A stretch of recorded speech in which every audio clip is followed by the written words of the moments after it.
You want more draft? You got more draft. The Rule 5 draft, that is. The Guardians took a very weird player in the Rule 5 draft, and they hit the quota for having at least one De Los Santos on their 26-man roster.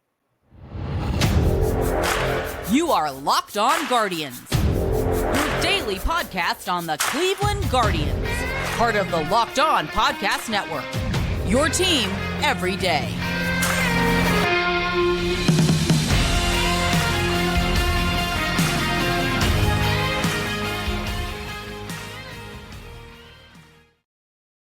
Hello, everyone, and welcome to the show today. We are still basking in the glory of the whole draft lottery yesterday, and then a bunch of players. We got 7 guys moving around for this team with the Rule 5 draft today.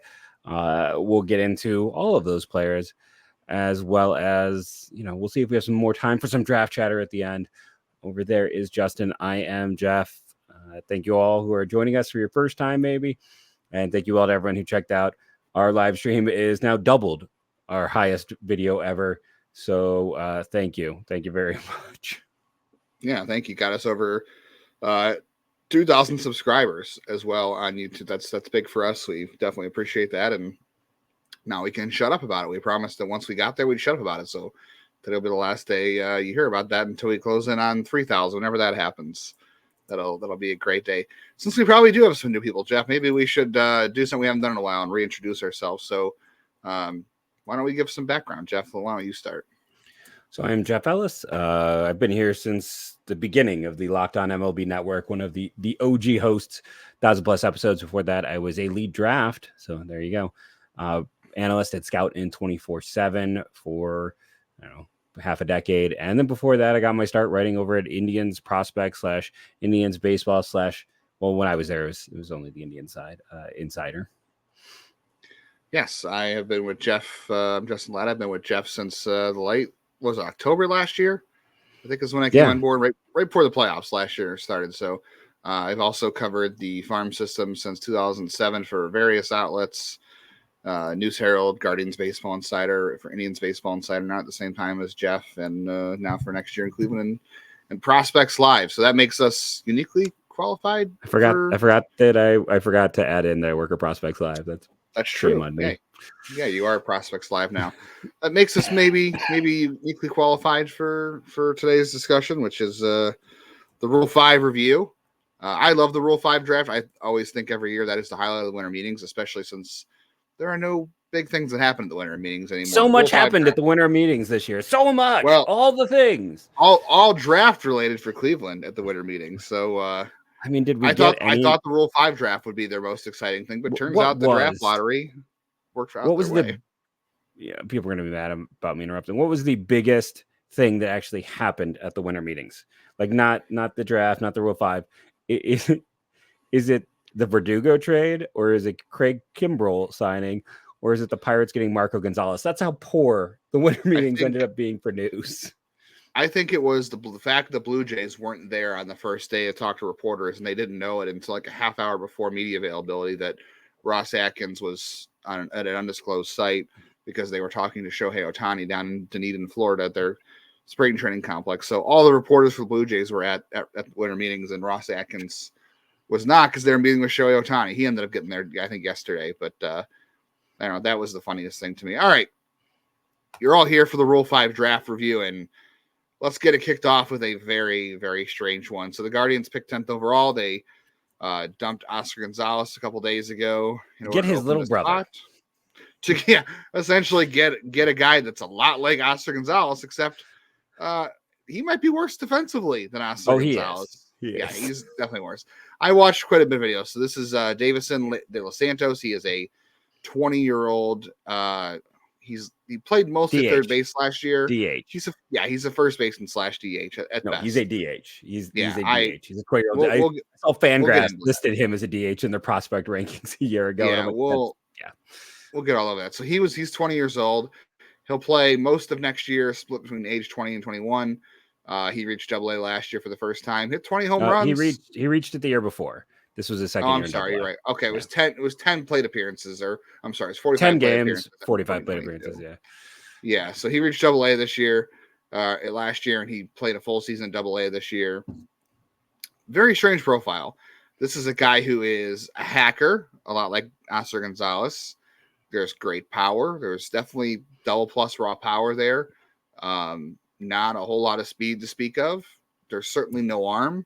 The arm does not look good. There's no glove to speak of. So, you know what? I'll say this for Cleveland. At least they're stepping out of their comfort zone. Like, obviously, they didn't need to pick a, Nasim Nunez or whatever. They didn't need to pick a glove first, contact hitting shortstop and then in the Rule 5 draft. They went out and they picked somebody that is not a guy they have in their system. It's hard to believe this is a guy who can stick at the Major League roster because so here's how Rule 5 works real quick for anybody who might not know. Players picked in the Major League portion of the Rule 5 draft have to be on the roster the entire season. Now, there are some exceptions. If a player does spend a lengthy stay on the injured list, which a lot of teams try to do to game the system, all you have to do is have them on your active roster for 90 days if there is a lengthy injured list stay for the player. Anthony Santander. Yeah. Well, Anthony Santander did have Tommy John surgery. He was hurt, but De Los Santos, no injury to speak of. So I don't know. So he's got to stick on the Major League roster all season for Cleveland next year if they're going to keep him, if that's what they want to do. They can an option to the minors if they sticks around all year. They can option him to the minors the following year, work on him with stuff and keep him. But they could try to trade him. This could be a situation too. Why don't you get into what you think of De Los Santos and let's talk about some theories on what could be happening here. So here's the thing with De Los Santos. He is a DH. I feel like why did they give up Oscar Gonzalez to get a guy who's less developed? He has more power. And can't play outfield. He can't play outfield. This guy has more power than Oscar. Like it is 70, 75 raw power. He might have the best raw power in the Guardians system right now. It's at least on par with Noel. Noel does have 70 grade raw power. Yes. So raw. Now the difference between raw and game power is what guys can do in batting practice, how far they can hit the ball. Game power is a different thing. Now the other problem with him is the reason I bring up the Oscar Gonzalez comp is not only does he chase, he hits the ball in the ground. Coming into the year, he hit the ball into the ground way, way too much. So I want to give that qualifier. Did this year too. He did until his swing change mid-year. And that's kind of the interesting thing. That's what puts him on the radar in this situation. He did have some swing changes, came back in April and June. He was a 206, 269, 308 guy. From July to September, 312, 333, 580. Now, he did do that with a 25% K rate and a 2.8% walk rate, which is not ideal in either of those situations. But he was accessing. Jeff? Where'd you get that stat? That's not ideal. No, I'm just saying, where'd you get that stat? His stats. Was it from you? Yeah. Okay. Yes. Was it from me? Yeah. No. Yeah. So the stats are from you. You were the one who did the splits, right? Yes. You were the first person on the scene with the splits. So that was stolen from Justin. I was looking at a liked post, so it threw it off because when I reposted it, someone liked it, and then it didn't show up that I had done that. But either way, the splits are interesting, but he accessed his power a lot more. So the swing change needed to happen. There was a swing change.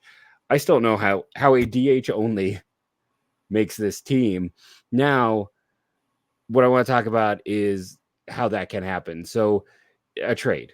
Like, is there a world where Cleveland maybe flips a lesser reliever? I know Arizona's pen was made up of guys they added in September of last year. It was held together with duct tape and glue. I mean, Cleveland doesn't really have a depth starter to flip for him to try to get his rights and hold on to him. I think they do like him. I think there's probably some data they were able to collect, and the swing change really intrigued them. And by selecting him now, this might be a way to try to convince a team to trade him. Now, Cleveland in the past, like I think was it I'm gonna get the wrong Snyder, Brian or Brad Snyder, who went to like Oakland and they refused to trade him when he was sent down. And Brad and kind of he never recovered from that. Like it was just like it shifted his attitude and approach. But then there was it Willie Tavares who I believe they worked out a trade with Houston so Houston could keep him. So sometimes those trades happen, sometimes they don't. I don't see a pathway for this guy sticking on the 25 man. Do you? Well, yeah, let's get into more theories about this here in just a second. We got more theories on what adding Deyvison De Los Santos to this roster means, what could happen, why he's here, and we'll talk about some of the guys the Guardians added in the minor league portion of the Rule 5 draft. We'll talk about what they lost, and then if we have time, we'll do some MLB draft lottery leftover thoughts. So hang on.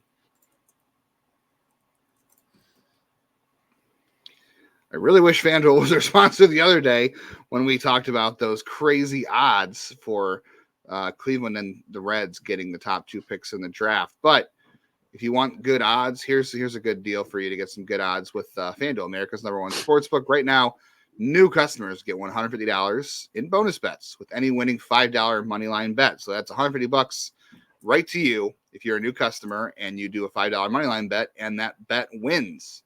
So if you think about joining FanDuel, there is no better time to get on the action. 150 free bucks right there. All you got to make is a money line bet. And if money lines aren't your thing, that's okay. You won't get the 150 bucks, but there's other ways to win on FanDuel. I enjoy using the spreads and the player props on there, especially during baseball season. I do player props a couple times a week. Over-unders, not so much, but those are an option for you as well. I tried over-unders during college football, and I didn't fare too well doing that. But maybe you're better at it than I am. Or maybe you just want to see if you can score big with that $150 with the $5 bonus bet, the $5 bet for $150. So visit FanDuel.com/lockedon to get in on the action this NFL season. FanDuel is an official partner of the NFL. And very quickly, if you have not checked out the Locked On Sports Today channel over on YouTube, it is the first ever national sports 24/7 streaming channel on YouTube. It's got all of our local experts from all of our shows. So you might see us on there. You might see the Browns guys on there. You might see the Cavs guys on there. You might see the Buckeyes guys on there. You'll have our pal Sully, who does Locked On MLB over there. Our buddy over at Locked On Prospects will be over there. Lindsey Crosby, who was at the winter meetings. Yes, Lindsey Crosby was in Nashville. So go over there to check out all the stuff on your favorite sports and all your favorite shows. It's the first ever live 24/7 sports streaming channel. Go check that out over on YouTube, Locked On Sports Today. All right. I do have some theories here, Jeff. I don't want to get into conspiracy theory land, but I do have some theories about I don't have my tinfoil. De Los Santos. Yeah, my hat's not made of foil. I'm not into that kind of thing. Tinfoil freaks me out, or not aluminum foil, not tinfoil. That's an outdated reference. Okay, so yeah, what you brought up too about the trade. So that is kind of a way to get around this. Is Cleveland could trade someone to Arizona, and Arizona could agree to take the Rule 5 restrictions off of De Los Santos, therefore allowing Cleveland to have full control over him, and he could be sent down to the minors. That does happen sometimes. Maybe Cleveland does want to do that. We don't know. The other option here is maybe they're talking to somebody about a trade that maybe they like De Los Santos. Maybe they're going to flip him. I don't know.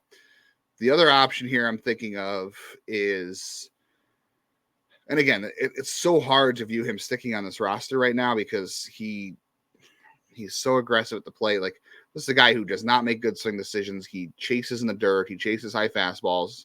Yes, he's got great raw power and he can get to it in the games sometimes. There's no defensive value to be added here, but maybe I hope this isn't the option, because I know fans aren't going to like this. If they don't add an outfielder this offseason, are they giving themselves an option here where they can move Josh Naylor back to the outfield and you use De Los Santos as a first baseman / DH? And that gives you an option to kind of fall back on if you don't get an outfielder. I don't know. Again, these are just theories. I don't really know, but it's one that ran through my head. Okay. I don't love it. I know no one's going to like to hear that, but it's just one of the things that ran through my head when I saw this. But I like your first theory better. I like the idea of Cleveland. I can't see a pathway for him. Yeah. And I like the idea of Cleveland trading something to Arizona to take off the Rule 5 protection. Yeah. So they can send him to AAA. It's very hard otherwise. I mean, to be fair, this is a prospect Cleveland. I know people are going to try to compare him with Jackenzie Noel, and And He as low as you, okay, you and I are both kind of low on Jhonkensy Noel as far as prospects are we have to concerned. point out this is a kid who hit Double A at 19 and just played at 20. Yeah. That's different than there's Noel. a different. Well, so did Noel. So did Noel. Did he Noel hit at 19 and play at 20? I thought he hit at 20 and played at 21. Was I wrong? Well, either way, I think they're still close enough. But Jhonkensy Noel can play first base defensively. He cannot play defensively at third. He can play outfield like a little less out. Like Jhonkensy Noel is not a good defender except for first base, but he's better than Deyvison De Los Santos anywhere. The thing I will say though is what's interesting is Noel has really never sniffed a top 10. I think his in-game power is not viewed as highly as I think people think that De Los Santos is going to reach a higher tier of power than Noel's. I think that because otherwise it's like I said, that situation where he's top 5 in a good system. He's top 10 by everyone's ranks in a pretty solid system. So like there's, it's like, how do we get to that? He does run a little bit better, though he's not great at running because Noel is even worse. No, Noel is probably the same. These guys are the same runner. They're the same. I think I would try. Okay, if you put both of these guys in the outfield, I'm trusting Noel more. Not that I think Noel's a good outfielder, but I'm trusting Noel more in the outfield than I am De Los Santos. I would not put De Los Santos in the outfield at all. I would be curious to see why it is. Again, I don't know De Los Santos super well, but what is it that makes him someone who is so much more highly viewed in the round by all the industry folks than Noel? I think a lot of this is predicated on the swing change. Like so I went on FanGraphs, did the splits for what happened. If you're watching on YouTube, you can see the stats going across the screen. And you're right. At Double A, he was hitting a lot more power at Double A at age 19 and 20, whereas Noel, I don't know. Noel was 20 years old at Double A, and he had a 488 slugging percentage. So not totally dissimilar. You're right. But De Los Santos got there at 19, but he played 45 at bats. I'm not really giving that much a lot of credence. But this year, he did play all there the year at age 20, and he did have power. Actually, Noel had more power at Double A than De Los Santos did. But like I said, I think a lot of this is predicated on the swing change. Yeah. So we know he was better from July to September. What I really wish we had access to, which I can't find on FanGraphs, maybe I can find somewhere else, is did the batted ball profile change a lot after that swing change? Because like you said before, this is a guy who has massive raw power, but he hit too many ground balls. After the swing change, did he start hitting more fly balls? That would be a question I would like to see it. I haven't seen data for that yet. I'd like to see it.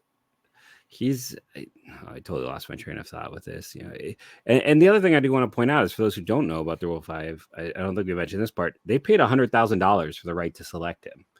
Now, if he gets sent back, they get $50,000 back. But that's still $50,000. Like they thought enough about this guy to take 50 to 100,000, which I mean, you just don't throw it away if you don't see something there. So I'm just kind of curious what it is. And again, I'd be curious to see why it is that he is kind of universally considered a top 10 guy in that system outside of his power. I mean, even there is nothing else. It's literally just power. Yeah, it's his power. But we've seen enough with only profile.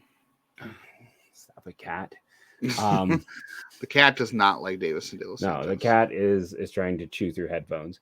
But yeah, it's just interesting for that perspective of like, this is a player who literally every scouting service has as a top 10 prospect in Arizona's system. And Arizona has a pretty decent system. They've had a lot of high picks that have not gotten to the big leagues yet. So when you're looking at that, like, they have players. So it's, I don't know. I looked at him just before the draft because of how highly rated he was. And I really, on a very basic level, don't know what to make of him. The one thing I do want to say, my kind of last thought on De Los Santos is when a team goes against type, you want to pay attention. When they sit there and have very distinct set types, the first example of me paying attention to this is when the Guardians drafted Connor Capel and he was already 19, and now That guy's a major league player, and I don't know if he'd necessarily be an improvement for Cleveland, but they win against type. It was the same draft as it took Nolan Jones and Will Benson, who were younger, youngish. Class, yeah. I mean, not super young. They weren't like 17 or anything, but when a team has a set type that they have always gone with and they go against it, that speaks volumes. So it is interesting that they took a guy who is antithetical to all of their approaches outside of youth relative to level. Everything else about him is anti-Guardians. So that says it is. You must really like something with those changes. Yeah, I'll give them credit for that. It is, like I said, it's a step out of their comfort zone. We'll see if they can do anything with it. It's guys who have this approach are hard to change. Like swing change is one thing to unlock more power. Oscar Gonzalez had a swing change in the minor leagues that helped him get to his power more. That's one thing, but approach is very hard to change. So we'll see. I watched some video on this guy, and like I said, it's a lot of chasing, breaking stuff in the dirt. It's a lot of chasing and missing high heat. But we'll see what happens here. There's a lot of things that could happen, and maybe, like I said, maybe it's a fallback plan. Maybe they added something to their system that another team likes. Like we talked about with the Sean Murphy trade a year ago. They didn't have an Asturio Ruiz to trade Oakland. They really wanted. Is there somebody out there who really likes the idea of Deyvison De Los Santos that they can, put in a package to trade him? I don't know. There's a lot of ways this could go. It's very strange, and like you said, it's out of their normal realm of activity, but that makes it worth watching, and it makes it interesting, at least for us. Hopefully you find it interesting too. All right, the Guardians did lose some minor league players. They didn't lose any major league players, thankfully. Or at least, but everyone told us Tanner Burns was going to go first overall. Ethan Higgins is on his way out the door. Yeah, we'll get to all that. Who the Guardians lost, who they didn't lose, who they retained, and we're going to try to get to some lottery questions that we have left over from yesterday's episode. So let's get to all that now.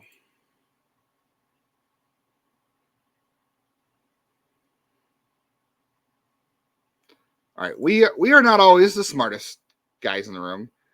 Sometimes we get things right, though. Sometimes we pay attention enough to get things right. You're right. People did tell us that Tanner Burns is going to be the first guy selected. He's going to be taken. We had people saying, if you don't protect Ethan Hankins, he's going to get drafted. And there was people who thought, Diane Frias and Brian Labastida, if you don't protect them, they're going to get taken. None of those guys left. That was it. There were nobody picked a player from the Guardians minor league system in the major league phase of the Rule 5 draft. So there is a minor league version of the Rule 5 draft where those players are gone forever. So whereas in the major league portion of the Rule 5 draft, you have to stick at the full season, or like we said, in some cases, it's 90 days if there's an injury exception made. But the minor league portion, those guys are gone for good. There are no restrictions on that. So do you want to start with who Cleveland added? Let's start with who Cleveland lost first, very quickly, because we can run through this a lot quicker. Yes. I think we have more to say about who they added, but you and I both thought Bryce Ball was already gone, so that was a surprise. Yeah, Bryce Ball was so Atlanta drafted Bryce Ball. I forget what year, but they traded him to the Cubs. No, I'm sorry, was it? Yeah, the Cubs. I forget what Jock Peterson trade. It was the Jock Peterson trade. So. They had Jock Peterson, and Cleveland, the Cubs let him go last year, and Cleveland picked him up because Joe Naranjo, who was their AA first baseman last year, had a broken hand. So Bryce Ball played the second half of the season in Akron. He hit some home runs. He did what he normally does. There's not a lot of contact. I thought he was a minor league free agent. Turns out he wasn't. So he's going to the Phillies.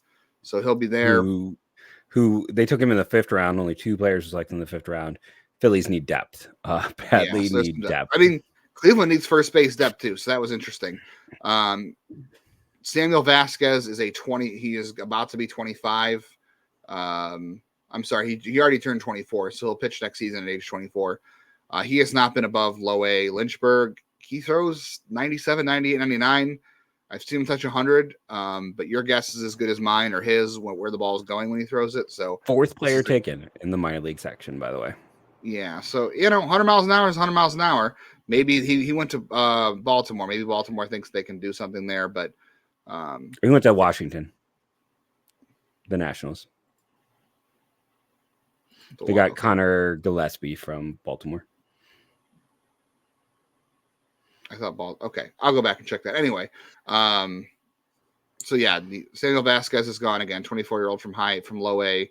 And then the last guy was Thomas Ponticelli. The reason I leave him for last is because Thomas Ponticelli has been in the Guardians organization since 2018. He was a 12th round pick. He's been a starter. He's been a reliever. He's been shuffled between AA and AAA quite a bit over the last couple of years. Everything that is asked for him. Yeah, never complains, shows up and pitches. Yeah, he's an org soldier, and he's going to Colorado, which, best of luck to him to see how that works out. But at least in the minor leagues, but hopefully he'll have more of a chance to pitch there. He's 26. He'll be 27 in April. But they took him in the second round. He was the second pick of the second round, so they did place some value on him. And he went before Seth Beer and Connor Gillespie in that round. Yeah. All right. We are quickly approaching our time limit. So we have three guys to talk about. Tyler Brown, Cleveland got him in the minor league phase of the Rule 5 draft from the Houston Astros. This is a former third round pick from the 2020 season out of Vanderbilt. Yeah, he is an Ohio kid. And Jeff, I'll let you tell more of his story real quickly. He actually went to high school with my niece. So I followed him pretty closely in high school due to that. He has overcome a lot. His mother passed away when he was in school. He was adopted. He has a daughter who was born with Down syndrome, who has had 2 heart surgeries.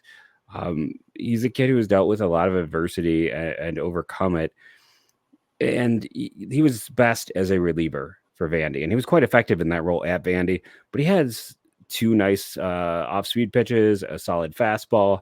So understandably, he was tried as a starter. That didn't really work. When he got converted back to a reliever this year, there was some of what had shown for him as a college prospect. The command, it was a bit of an issue. It's like he can miss bats. It's about, can you get the command to a place where he could be? I think there's an outside chance. We have seen, a few players come from this minor league section and perform well. I think the one pitcher went to Boston a few years ago. I'm blanking on his name. Or even, is it Oliver Dunn was the guy who just played well in the AFL and was traded to the Brewers. He was a minor league pick by the Phillies a year ago. So I think there is a world where Tyler Brown makes it to the big leagues with Cleveland. Great story. Great kid. He's always seems to have his eyes on what's there. And I mean, Houston does an excellent job of pitching development. Cleveland does things a little differently. Maybe they can help in another way. Yeah, it could be at least good depth for them, but definitely the best guy they got, I think, today in the minor league portion was Tyler Brown. Connor Gillespie, they got him after that. Then he is a former 9th round pick of the Baltimore Orioles out of VCU in 2019. Had some good stuff in college. His was a analytical kind of guy in college in terms of what people saw in his stuff. Hasn't really translated in the minors. His numbers have been okay, nothing special, nothing off the mark. But could be good minor league depth. He has both started and relieved for the Orioles in the minors. He was at AA last year, and he is already 26. He'll pitch all next year at 26. Probably going to AA. Maybe he goes to AAA as a depth arm. We'll see what happens there. He's undersized. He's 5'11", 185. Not a big dude. The third guy, you want to quickly comment on Connor Gillespie? No, I mean he's probably a depth guy. Had some good stuff. I can go with Doaxis I said his name wrong. Doaxis. I liked him coming out of school. I thought he was a good second round pick. I thought he was going to be a solid chance of being a back end starter. It hasn't happened there, and I would say the biggest knock on him is he was a plus command, plus control guy, and we're not really seeing that the past few years in the minors. If he can get back to that, funky delivery, low release point, not great stuff. Just middling. So he needed that plus command, plus control. Yeah, he had to be plus command, plus control. But I thought this is an easy, soft tossing lefty, funky guy, would find success. Maybe the Rays could help him find a little more with his fastball. Hasn't happened. Why not take a gamble if you liked him out of college? This team could use more left-handed pitching depth. Yeah, Tampa Bay loves those weird release angle guys. He's got a shallow approach angle, so the fastball kind of comes to the plate flat, doesn't lose a lot of depth to it, so it can be sneaky. So even though he throws 90-91, it can be a little bit deceptive because of that release point. So we'll see. Yeah, another 25-year-old who's going to pitch. He'll probably go to AAA. I don't know. They'll see what they stack these guys. Cleveland didn't lose anybody from the major league portion, so Tanner Burns is still here. Brian Lavastida is still here. Diane Frias is still here. All those dudes we talked about. Nobody left. Unfortunately, we don't really have a lot of time left for leftover draft lottery thoughts, but we'll get to it tomorrow. Tomorrow. So anybody who had questions about how the lottery works, how the bonus pool works, and also would love to respond to all the people on Twitter who are like, "You're just gonna trade the pick." Yeah, your day's coming tomorrow. And I'm just gonna say, if someone is out there, even if they're a national person, and they're telling you Cleveland's cheap and they're not going to pay for the pick, or that Cleveland doesn't spend as much as the team spent on the first overall pick, that is a bald-faced lie. Ignore them. Cleveland spends. And there's data to back that up. You know what also spends? Your time here with us. It is time well spent. You've spent that time, and we have hopefully educated. If you have other questions, drop them in the comments. We will address them tomorrow. We appreciate each and every one of you for joining us. We know there are a lot of podcast choices, so we thank you for taking the time to hang out with us and talk about the Cleveland Guardians. Thank you again. Remember to rate and review, subscribe, tell a friend, and go Guardians, go.